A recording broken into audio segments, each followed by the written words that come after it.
Hello everyone, this is just another quick update on ILA 2018. As you can probably tell by the audio quality being even worse than usual to the point where it's almost like some sci-fi mastermind villain who warps his voice so no one can recognize him. And of course fails spectacularly at doing so, so the audience still knows who it is, but no one can figure it out. This is a laptop microphone on a hotel room floor. I've arrived in Berlin. It was a bit chaotic and a bit busy, so I didn't get around to making much. I did record my flight to Berlin. Either way, traveling chaos aside, the Wi-Fi here is not incredibly fast. It's actually kind of fast-ish for hotel room Wi-Fi standards, but it's still not really fast enough to upload 4K video in a reasonable amount of time or anything. So I have to compress videos that I upload here down a lot, and I will upload higher quality versions of them later on. I'll also try to upload videos directly from ELO right after I take them using mobile internet. It's a bit experimental. Should actually have better bandwidth than here, but it's a limited volume, so I don't want to use it up until I actually upload videos directly from ELO. That too will be a bit experimental with two-camera filming, but there will be some great flying machines, some relatively new ones, some spectacular old-timers. The flight program, of course, is constantly changing as always.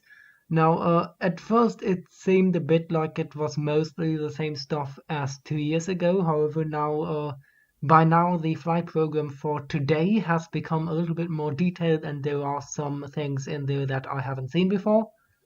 And of course, a good Eurofighter display never really gets old.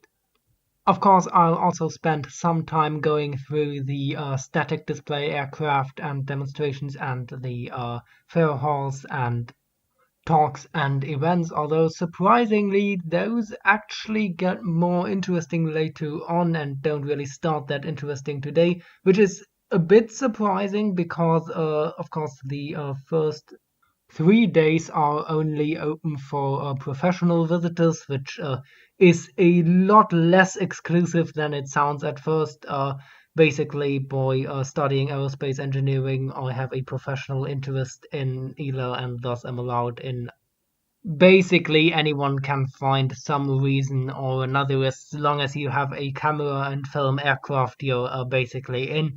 But it's still a lot less people and it's still officially not the public display, so you would expect the air show to be more prevalent on the public display days and the talks and presentations on the professional display days, but still the first day is mostly air show.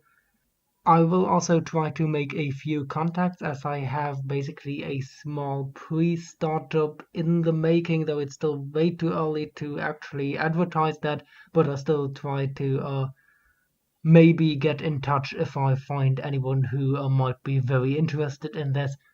So the last few days were a bit overly busy and chaotic, but from now on I'll focus on filming and enjoying the airshow. There might be a few surprises throughout it. I'm still mostly hyped for the Eurofighter display. I'm hoping for more news about the Ariane 6. And of course, I'm hoping for clear for flight, but not too hot weather, which is looking good right now. And of course, I'm still always open for any questions or requests. So if you have any questions about aerospace engineering, or the physics behind it, especially any that may relate to any of the aircraft at ELO that I might explain right there while showing you the example. I'm always open. I may also get around to interviewing a pilot, so if you have any questions about that, that might also be interesting. Again, stay tuned for any further updates. Maybe more through comments and text rather than more and more videos, since again bandwidth is a bit limited. Either way, when this video has finished uploading, I'll probably already be on my way to ELO. And as always, thanks for watching.